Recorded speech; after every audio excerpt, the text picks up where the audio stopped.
Greetings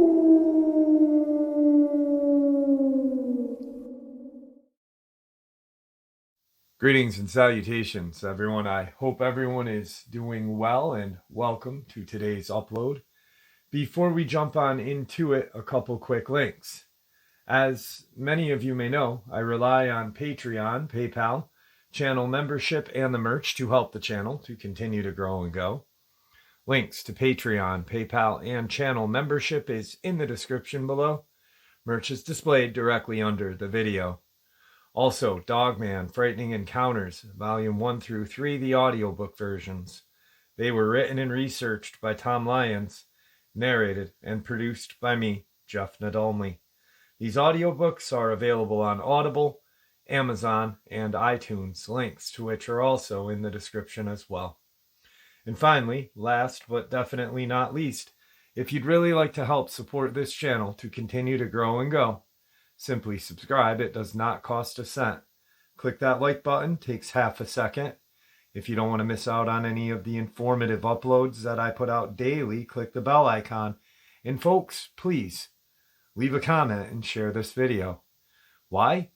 Well, these things, they really do help the channel to continue to grow and go.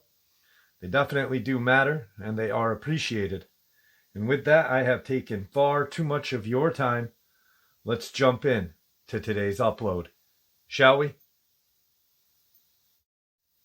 All right, so in yesterday's upload, I shared a few gifts that some subscribers had sent to me.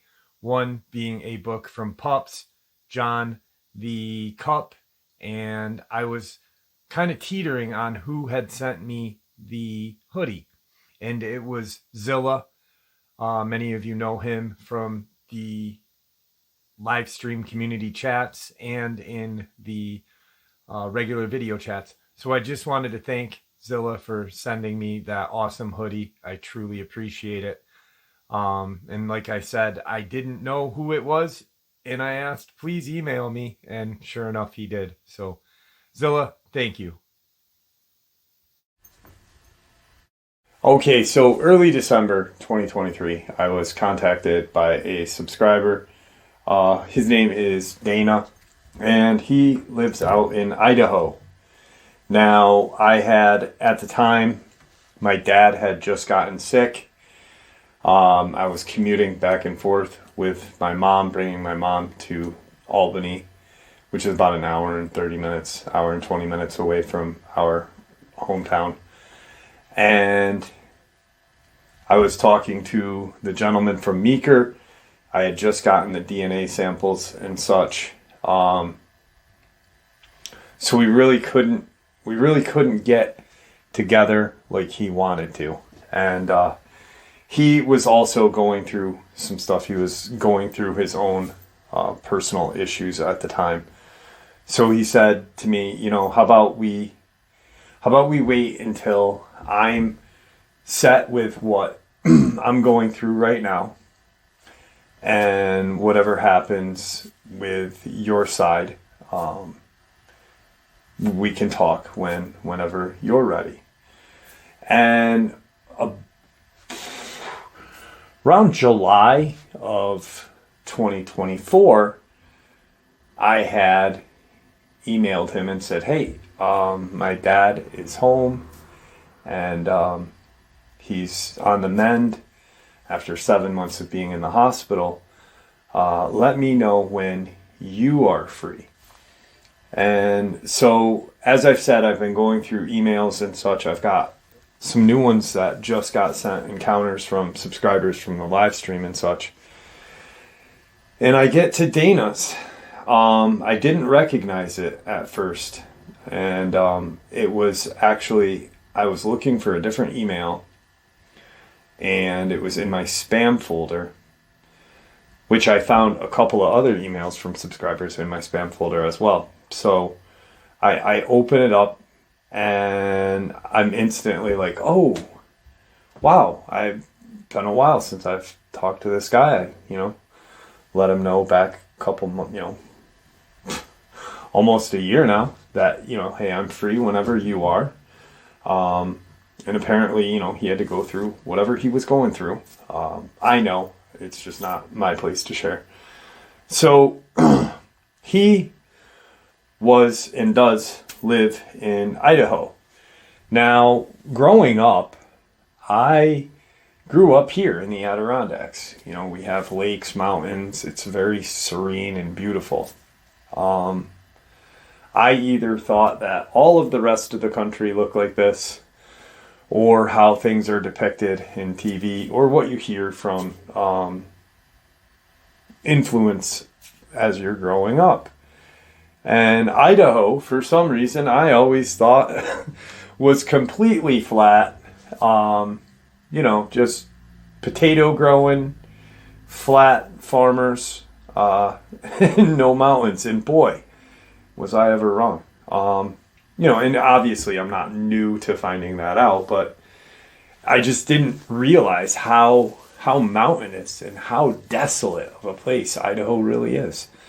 On top of being absolutely a beautiful, one of the most beautiful estates in this beautiful country we live in. So he starts the conversation off with, you know, I got a story I need to get off my chest. I had to wait for what I had to go through because a lot of it involved a person that was part of this process that I was going through. And he then states to me, I was and still am a search and rescue. I also work for the Department of Conservation and such. I don't care if you share my real name. I really don't. He's at the point where he's about my age and kind of just fed up with everything. So he had gotten the position that he has right now from his father-in-law. Now, in a little location, it starts out in a little location called New Meadows, Idaho. And there is a national park right near it called Payette National Park. Now, a couple of guys had gone missing, and they had been reported missing by the family. But what was strange, and the family members kept bringing it up, was, you know, these guys have hiked, fished, hunted these mountains, this land for, you know, 20 something years. They're very intelligent, and they wouldn't do anything stupid to jeopardize their safety. More or less, they were outdoorsmen, but they were very experienced, as in they wouldn't put themselves, you know, you've got those outdoorsmen that will just, I'm a hiker, you know, and then they just go out and whatever happens. They don't pre-plan anything, they just go. Totally opposite for these guys. They both have are fairly wealthy, fairly well off. Both parties had sat phones and had all of the kind of best equipment to be out in this remote region of Idaho. And when I say remote, it is extremely mountainous, and there is nothing out there. Like, it can take you roughly a day in this terrain that they are in to navigate a couple of miles. It is harsh terrain, but absolutely beautiful landscape. So it starts out, these guys, they are not from the town of New Meadows, Idaho, but this is where they started their adventure out. They had gone up there and started their journey into the Payette National Forest, what they were going to do is they were going to hike along some creeks in that region. They had it mapped out, and they did share their journey with their family. You know, they were going to hike into Payette, follow West Fork Xena Creek, and keep on going till they hit a creek called Government Creek, probably stay in that region for a little bit, and then turn back and hike back out. It was supposed to be about 9 to 10 days. They said, max, if you don't hear from us in 11 days, max, send help. We will, every day or two, give you a little holler on the sat phone. Not long, but, just so you know that we're okay. And that's what I mean when these guys they had pre-planned everything very, very intelligently, and I have to emphasize that because still right now there is a missing hiker that is in the Adirondacks right now on a mountain that I've climbed, and Adirondack Explorer magazine and other news periodicals state how this 22-year-old kid from Canada is an intermediate hiker and, very skilled, this and that. Not an expert, but, better than a beginner. Which, judging from how everything went, he either was definitely not, or some really weird stuff happened to him, and that's why they haven't found him yet. Which I do think we may be getting some news that they found his body. If they don't, that is a whole different ballgame, because where he disappeared, they should, and if he did get stuck in any kind of snow trap or whatnot, like a pocket by a pine tree or any kind of whatever, with the onset of spring, summer, they will or should find him. If they don't, then we may have another Tom Mezek case on our hands in the Adirondacks, which there are more than just Tom.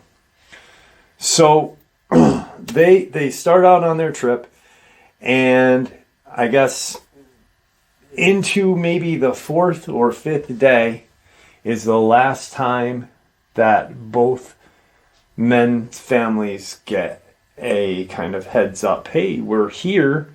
We're doing all right. Yada, yada. Everything's good. There was no sense of panic or any kind of worry in their voices. Everything sounded like it was the way it was supposed to go in this trip. Now, mind you, these guys have done trips like this before. I don't know if they did this trip prior to that or not, and nor does Dana. But he did tell me how these guys were very, they were very skilled at this is something they did for, a pastime, and being financially well off, had the money to train and had the money to plan and had the money for like I said, the best, so this kind of goes to show even with the best, shit can go south real quick. So 4th or 5th day, the family gets the A-OK, and nothing sounds remotely even like anything is going bad. Now, on the 6th day, and that is an exact number of days because Dana remembers that was in the search and rescue information that last heard 6 days into their trip. he says 4 or 5 with the last call because he's not aware of that. He's only going off of a conversation he had when this occurred. Now, also, this occurred in 2013. So, the 6th day, one of the wives of these men gets a kind of SOS on one of their GPS unit tracker things that is attached to her home computer. No kind of information, nothing except a SOS. So immediately she notifies the Idaho State Police and lets them know, hey, this is what's going on. Actually, no, immediately she notifies the other man's wife, asks her if she knows anything. Then they notify the state police and they fill them in on what's going on, and who these two men are. And they're fairly well known in I guess the elite class, financially elite class of Idaho. So immediately one of the troopers knows who one of the guys is, and he says, all right, show us what you got and how you know that this was from him. So she proceeds to show him and tell him about the equipment that they both have, and this is how we know. They both have satellite phones, and every couple of days we'd get a call, hey, we're okay. And the last time we heard anything, they both sounded great, but then I got this. And of course the troopers ask, hey, was there any kind of foul play? Nope. Or not foul play. Was there any kind of reason that there may be foul play for either one of these guys? Or, would one want to harm the other? No, they are best of friends, have been best of friends all their lives. They are closer than biological brothers. So then immediately, the rangers, park rangers, conservation are notified, search and rescue and whatnot. And through the next couple of days, there is a kind of plan to find these guys. Everything's, mapped out, marked out, and they have got a couple of search and rescue parties that are going to go from the same way these guys went in, the New Meadows region, and then they're going to land a few search and rescue parties into this area called Bear Creek, where there is a remote airstrip or landing zone for planes and such out there. Very remote. When I say airstrip, this is not an airport. This is not a rural airport on some backcountry road. No, this is for hunters or search and rescue, Department of Conservation, park rangers. This is not your, Uncle Joe is going to fly his Cessna out of this freaking landing strip. Nope. So they drop these parties off, and what they do is they mapped out this line of, okay, they were gonna go on the Xena Creek, the West Fork Xena, and they were gonna get to this Government Creek, and then they were gonna head back out. So boom, they're gonna send both parties in, and like I said, they've mapped this out. Boom, they get them in there. The teams, there are two parties each side, consisting of 5 or 6 guys, park rangers, search and rescue, and some Idaho State Police that volunteered to do this. They're not volunteers that don't have any experience. Probably the least experienced people that Dana said would have been the state police. He is certified as a helicopter pilot, but he, during that time, was co-piloting. So he was not on the ground. He was part of the way to get these teams in, and he would, of course, pick these guys up. Sorry about that. Door was opening because Tigger, the channel mascot, decided to walk in and start talking to me because he wanted treats, because he's such a lovely beast. So also, this from point A to point B is roughly 25 to 30 miles. Now, the terrain, like I said, can take a couple of days to traverse a couple of miles. Like, this is not, straight hiking trail in upstate New York. This is no man's land. This is some deep, treacherous, very expert hiking trails and or land. Now, that is in respect to thinking about a search area, that is a huge search area, because from point A to point B, and then you have to think of where these guys could have wandered off to, meaning this way. So instead of point A to point B, they wander off to C and D. So we are talking thousands of acres. But they've got this planned out, and it's everything is perfect, precise, and right down to it. These are professional search and rescue.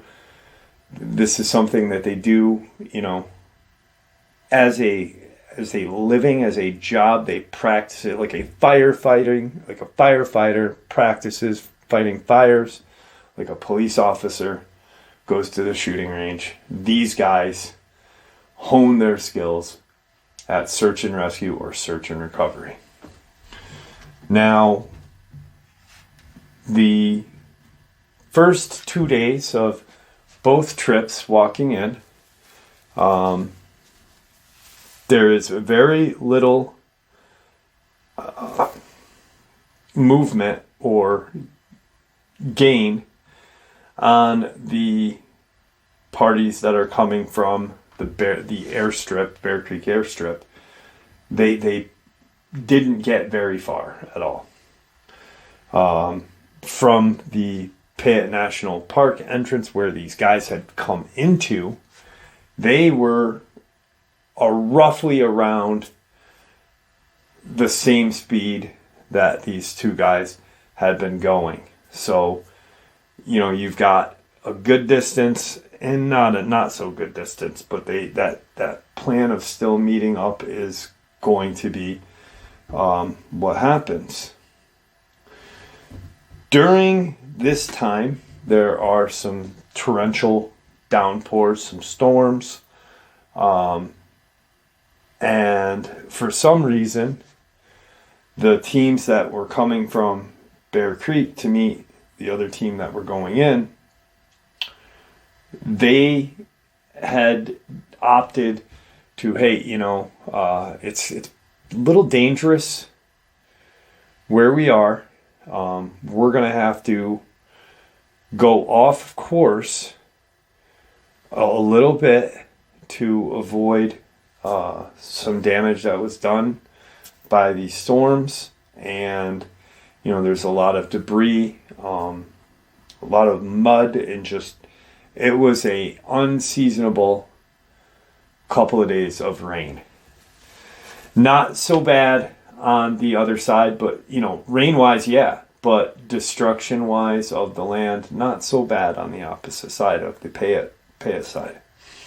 So now, The team that came from the airstrip are barely any ways from where they initially, they're like 7 miles in 4 days. The terrain is shitty. Just, on top of their gridding everything and marking down things and communicating with the headquarters, search and rescue headquarters and such. And hey, this is the second team or first team, whatever you want to look at it, that came in from the same entrance that the two guys came in, had been roughly where the 4th or 5th day call would have been. They did stumble upon a campsite and they could tell that, obviously the small fire pit that had been constructed wasn't still warm. There had been rain and such, but they could tell that this was the location of, or the last known location of these guys. This is where, on top of the GPS telling them, hey, this is where everyone is. Now, that brings us to the next problem, is the GPS that woman got or had, the SOS thing, was no longer functioning. And nor were the satellite phones. There was kind of nothing functioning, and which would not have been right, because these two men were planners. They made sure that the phones had a full charge. They turned them off after use, put them back in their case, and put them in their bag, and everything was precise with these two. But none of their electronics were working, and there was no way of tracking anything, just using old coordinates from the computer that had been transmitting the coordinates from the last movements of these guys. We'll call Team A the one that went in from where these guys went. Team A then decides, okay, let's let headquarters know that we are at their camp where last known coordinates are. Why don't we have a team move up ahead? We'll search kind of in a gridded area around this area and see, but we'll have one of the two teams continue to meet the party B, 2 other teams. And so that's the plan. Headquarters agrees. The party that stuck around and is kind of doing a grid kind of search of this area, like acreage wise, just to see if possibly they had gotten off trail, if they had been an animal attack, whatever. They are trying to figure out what and approach it with that professional kind of duties they have. As the second party that was going to meet Team B's,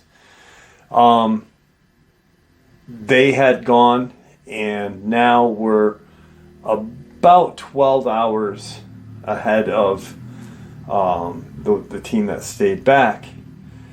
They had radioed into headquarters as they were walking into the trail in the woods to continue to get to Bear Creek and meet Party B. They then are not responding to anything at some point. Probably 5 to 6 hours after leaving the other team members there, there was no communication from any. There was just no radio contact. Nothing. Headquarters, team, nothing. This group of 5 to 6 men just now joined these 2 men that are missing. So now headquarters states, all right, something is obviously strange. Let's get the helicopter up in the air. Let's get a couple of them. State police, Idaho State Police, the search and rescue company owned a helicopter, and Department of Conservation. So they got 3 helicopters taking turns to, going over this grid coordinate that had been mapped out, and in hopes of seeing some sort of signs that the 5 or 6 guys had hooked up with the other 2, and maybe something happened to the equipment, like it had been broken or whatever. These helicopters get up and they start to observe the area. Now, at first they don't see anything, and this is where Dana comes in. So as the helicopters are going over this area, and they are now transmitting and getting transmissions from base stating, hey, if these guys were going X amount of speed, they should be in that area, either from point A to point B or point C to point D. They didn't travel too far out, they are still within a certain radius of their splitting off of the party A. So you've got the 2 helicopters in there doing kind of a aerial grid. They're fairly low and just flying. Now, one of the other pilots or co-pilot in one of the other helicopters that is up in the air at this point, and there's only 2, even though there are 3 helicopters available, there are only 2 in the sky because it would be too much commotion and more than likely a safety measure, because if there was an accident or whatever, he explained it. There's a reason why having 2 instead of 3 up. And then that 3rd one would wait until another helicopter went back to gas up, and then he'd fly out. So this one helicopter team is up in the air, and Dana's on the other side. There's a transmission. What in the hell? What are we looking at? Is never seen anything like this. They look like, we're looking at a small pack of wolves here, but they're about the size of a freaking bear. And they keep circling this kind of outcropping. We're going to try to get as low as possible to see maybe these wolves have the other search and rescue team trapped along with the other 2. But it seems to these 2 pilots, this co-pilot and pilot, that these wolves, and I'm doing wolves because we know what is as big as a bear and looks like a wolf, is not going past a certain region. It is almost like it's patrolling this little area, and the helicopter kind of does a flyover pretty low. At this point, Dana's and his pilot are flying back over. Radio transmission, da-da-da-da-da. We're coming in to take a look. We'll fly past your area and go a little south from where you are. And that's exactly what they do. but they do make eye contact with these creatures. Dana is in the co-pilot, and his pilot is probably one of the better pilots in the search and rescue company, and one of the better helicopter pilots that Dana has ever met. It was actually his instructor and such when he got his credentials and license to fly helicopters and such. So he's lower than the initial helicopter that saw this, because they want to document what they're seeing and witnessing. As this helicopter goes over, and it is, maybe 15, 20 feet from the top of some trees, they see them, and there's maybe 6, 7 of these creatures. And sure enough, they are almost like they're patrolling this little area and looking for something.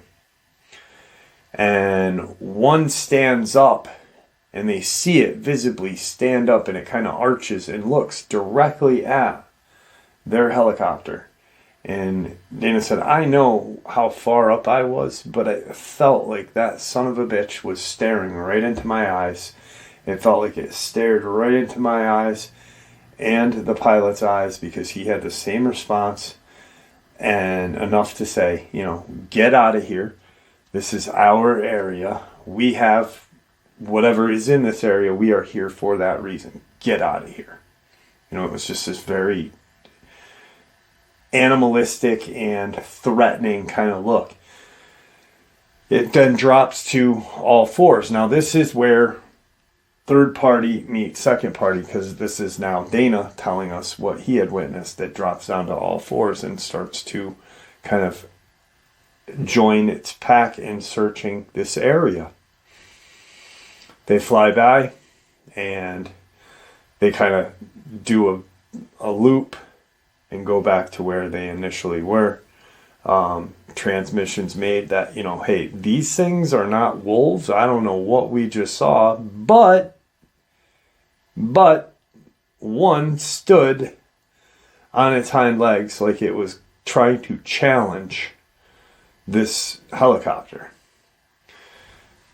Transmission from the base is dead silent for maybe 2 minutes. There is no talk at all. There is nothing, no communication.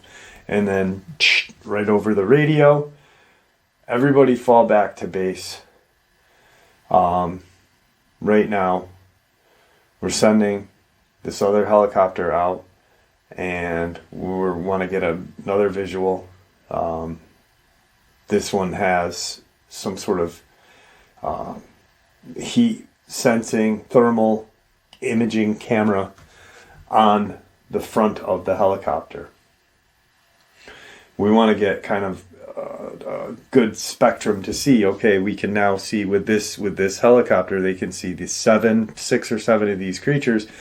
But if the 5 or 7, the party of search and rescue with the 2 guys, if they are in that area, they will be able to detect them.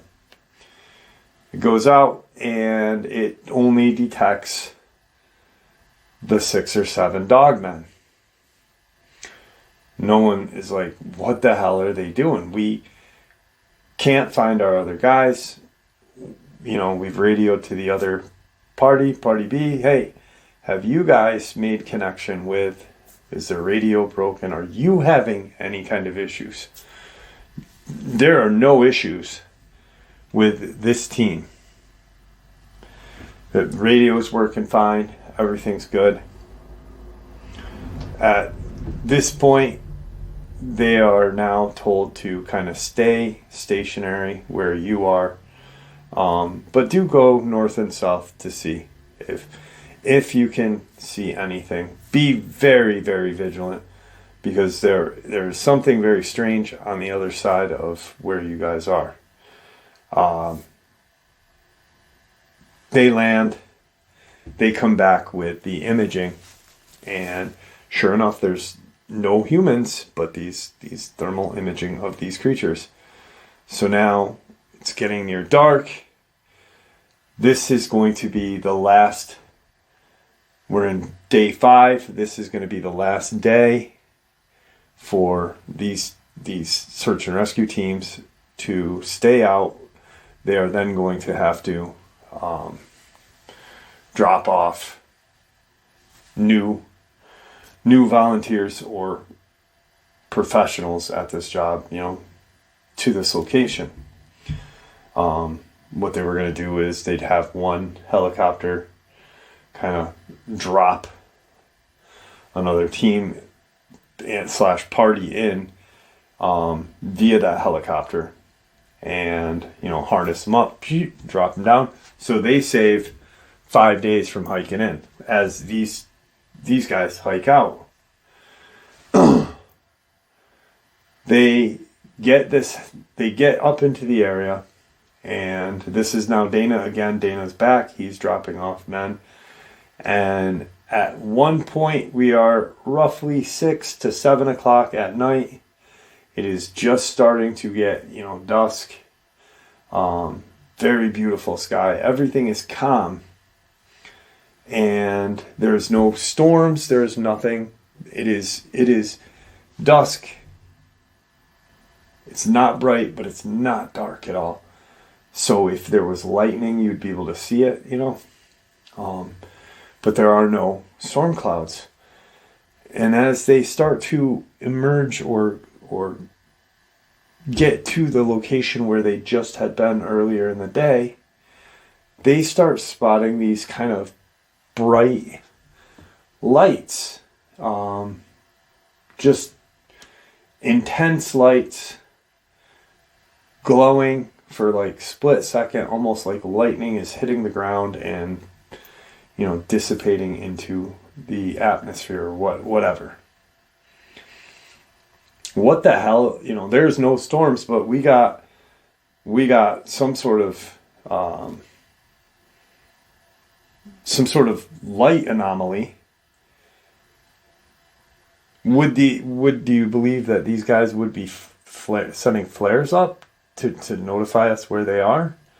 But it appears, as they are now kind of flying over the area, because a few of the guys wanted to see, hey, what the hell do you mean by wolves the size of bears? Well, we'll fly over and show you where they are and how to avoid them.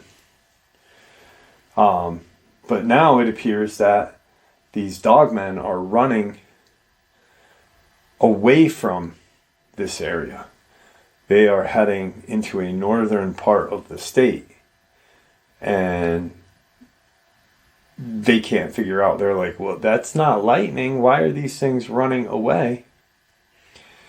And as they are making that second loop past, right there, they by sheer luck and nothing but luck, they look down and they see the 5 guys that they had lost contact with and such, coming out of nowhere, presumably.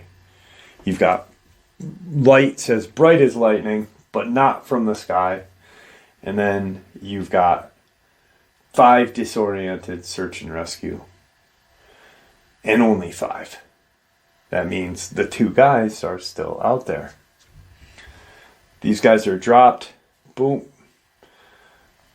The other guys are harnessed up and pulled up onto the helicopter. They are going to get a debriefing to figure out where and what happened.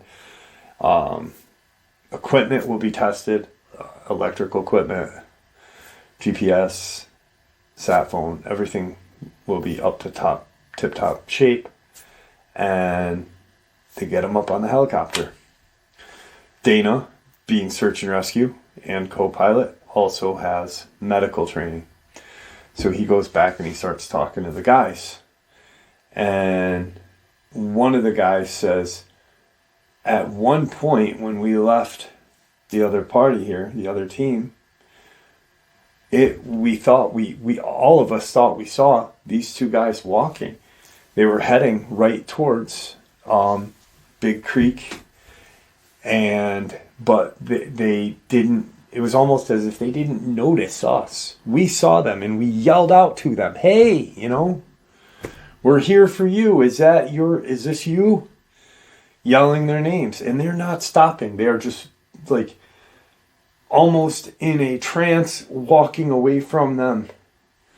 And then all of a sudden, one of the search and rescue guys is going to send transmission like, hey, we just made contact with these guys, but they are walking away from us. They realize that their sat phone's dead.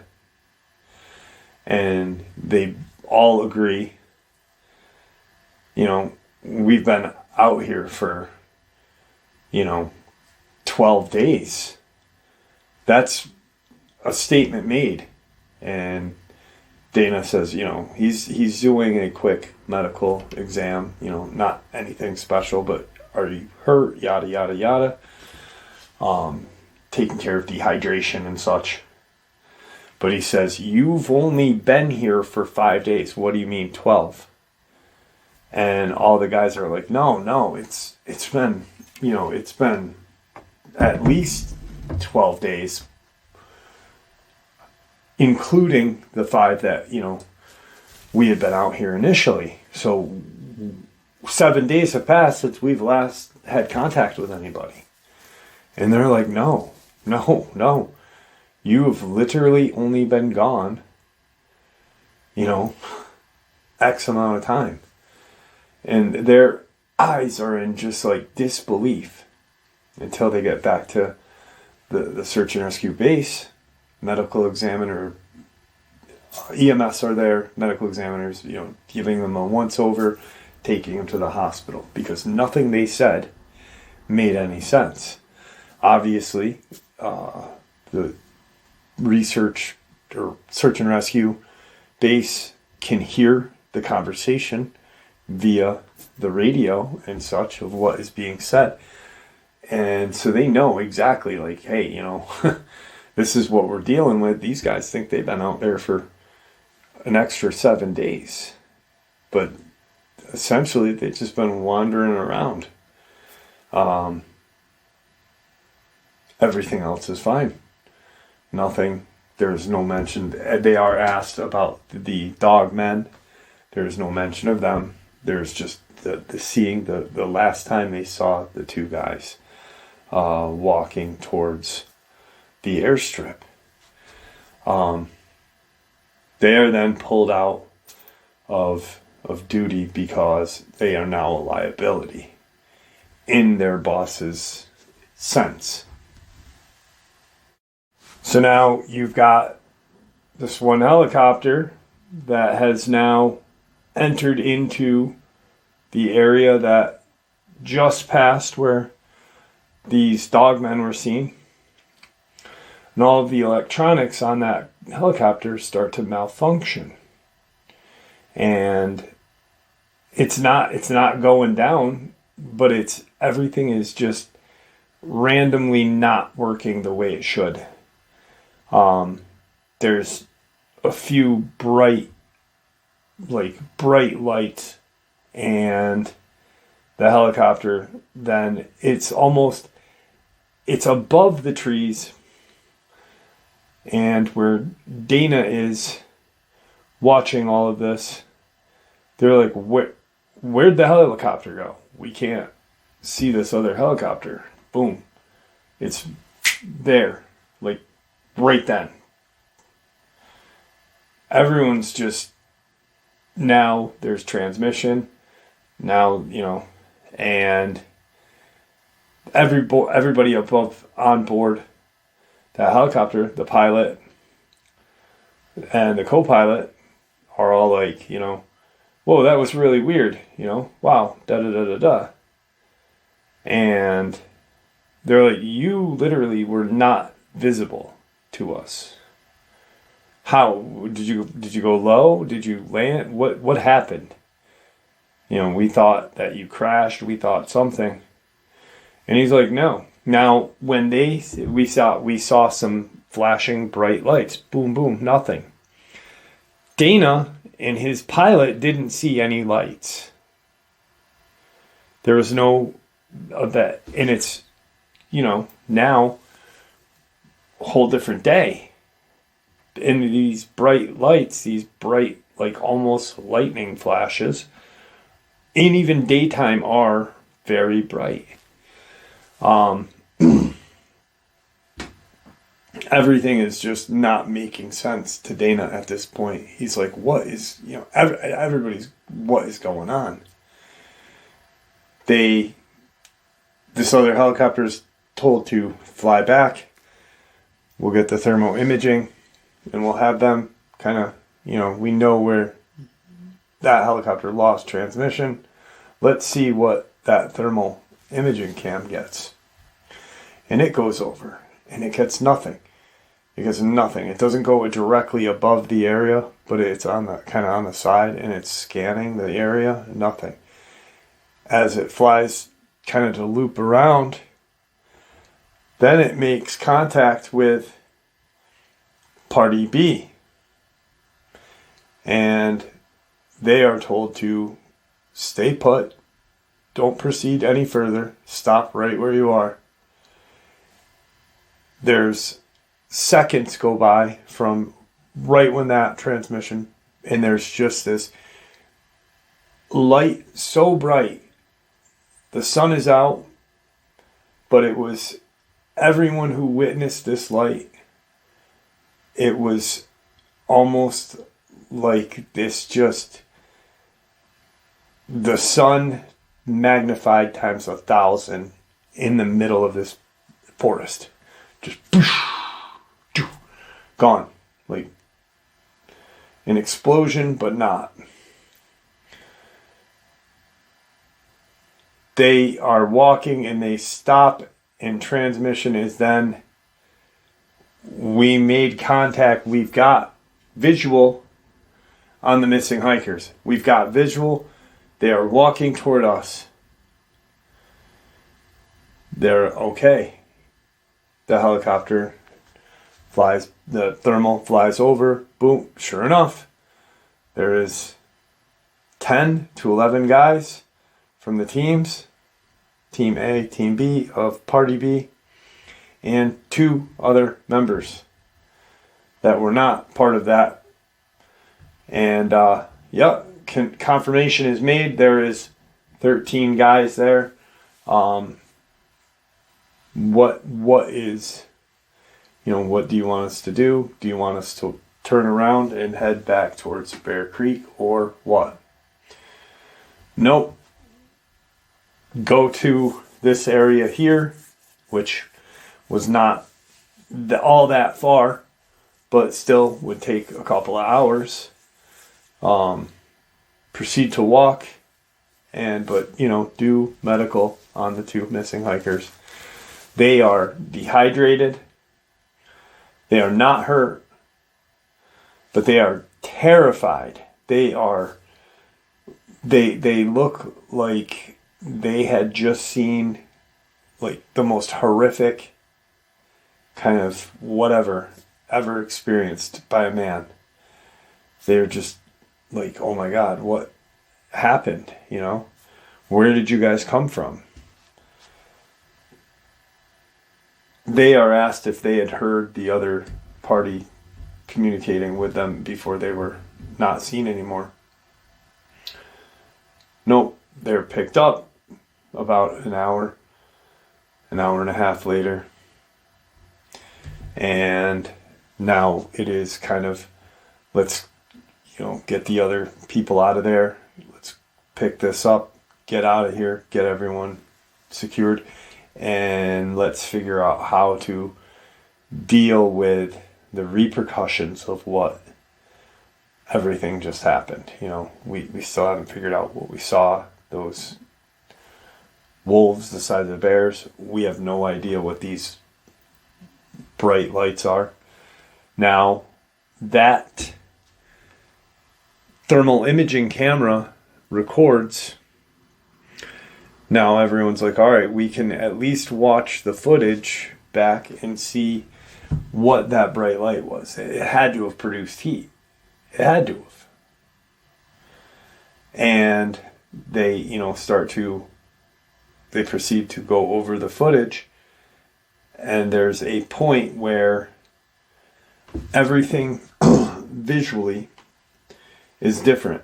So it's like a 15-second clip that doesn't match up to this part of the film to that part of the film. It's just this, you see nothing, but you see woods and whatever on this part of it, and then same part, but this 15-second patch where that light occurred, where that bright, there was no thermal heat or anything from the light. They expected to see some sort of like explosion or something. But what was seen for that 15-second or tiniest interval was in that location, a couple of these dog-like dogmen, and what appeared to be just this huge human, like huge compared to these dogmen. And then that 15 seconds ends and it's not there. It's almost like like a splice. It was almost like that 15 seconds had been spliced into that video. You've got, regular what's going on, and then this anomaly, and then regular what's going on in the location. Everyone's like, what in the hell are we looking at? Sure as shit, we know what these things look like on thermal, but what is that? What is that? We've got to figure out what that is. We've got to ask these guys what that is, and see if they had seen any contact, if they had gotten any contact with that. No, they did not. They had literally thought like everything had, been, they thought they had been lost, like they just lost, just like the other party, just like that, 7 days lost. These guys had lost something like 20 days. Dehydrated, underfed, starving. And the physical aspect of being hungry for 20 days, being dehydrated for 20 days was affecting these guys. Like they were having issues with their kidneys and such. Things that would go wrong if you didn't, eat or drink for X amount of time. Thermal's flown over, this, that, no more. There's no schematic, no splice of what was seen. But they keep reviewing the footage, the search and rescue and state police, because that was picked up by the state police helicopter. The next thing that has to happen is they have to notify the federal government. They have to notify, FFA or Federal Aviation, whatever, FAA. They have to notify Homeland Security. Any kind of anomaly, they have to notify all of these kind of federal government agencies to review this footage. The footage was handed over to the government and to these different agencies.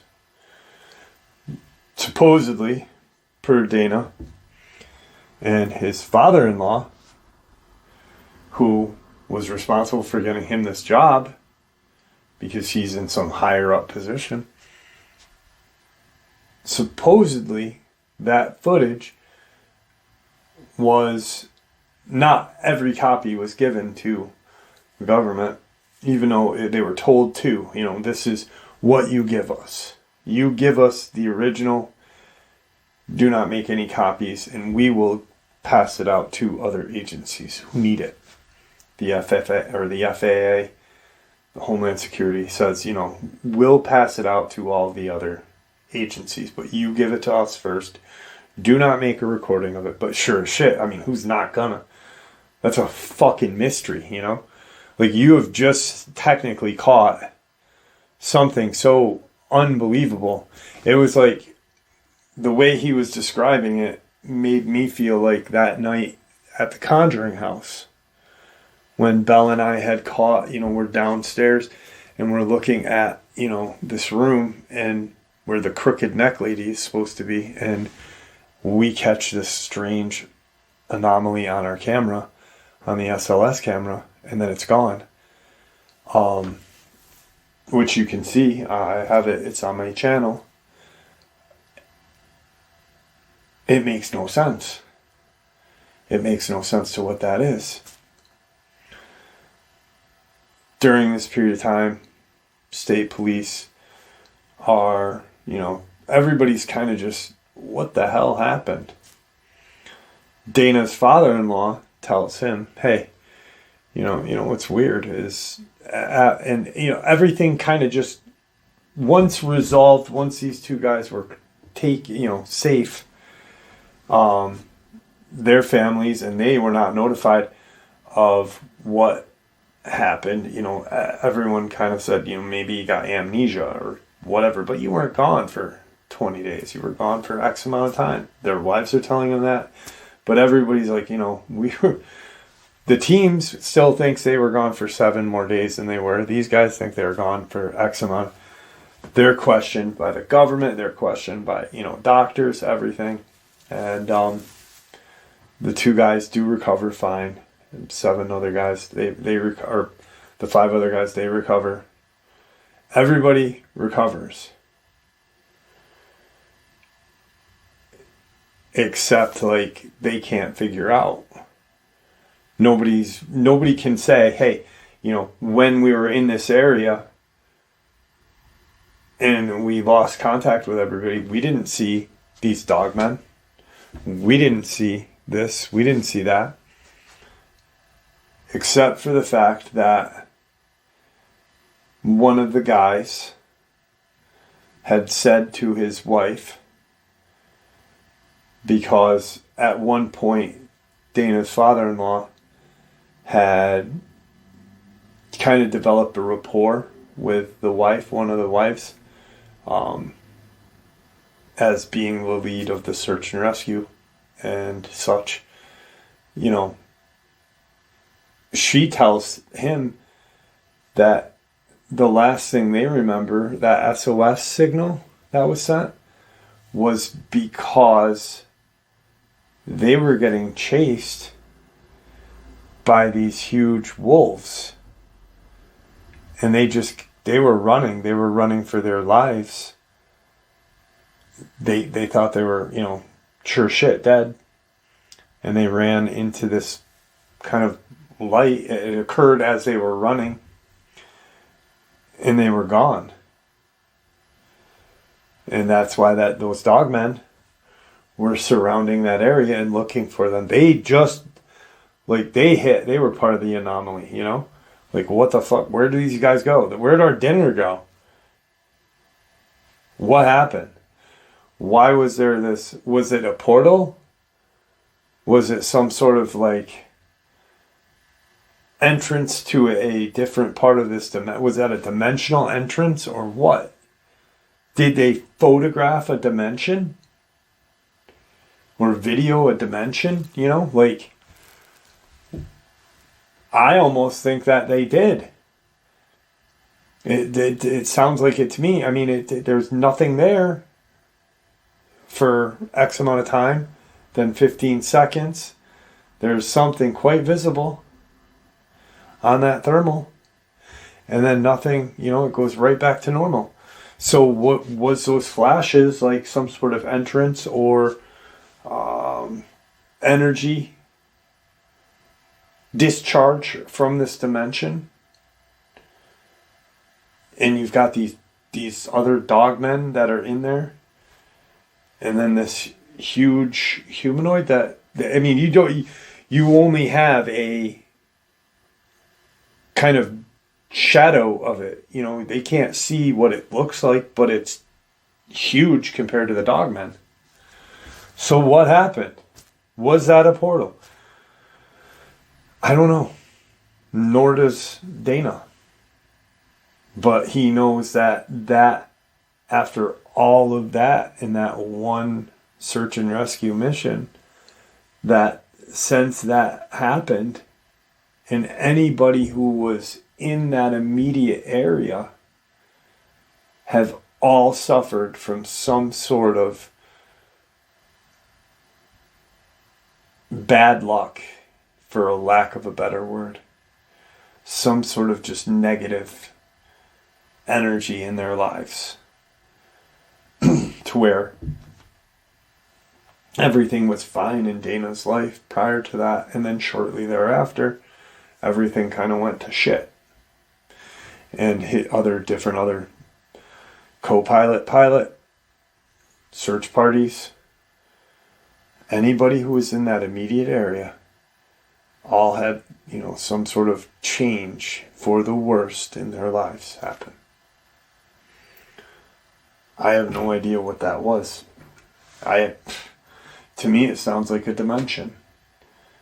To me, it sounds like there was something, and somehow there was a glitch to where that dimension was visible via that thermal. It probably never. What is the odds? 1,000,000 to 1 more that they captured it, but they did. And then nothing? What do you think? And there you have it, folks. I hope you all enjoyed today's upload as much as I enjoyed sharing it with you. I'd like to thank you all for supporting this channel. It is, after all, your support that helps this channel to continue to grow and go, and what gives us all a place and a chance to share these experiences and theories judgment-free. Everyone is simply treated with the respect that we deserve. Please stay safe, happy, healthy, and ever vigilant, keeping an eye on our children, pets, family, and our friends. These creatures are real. These events have happened. Share this information with those you love and care about, and it may just help save their lives someday. Until next time, never stop asking questions, never stop searching for the truth, and God bless you all.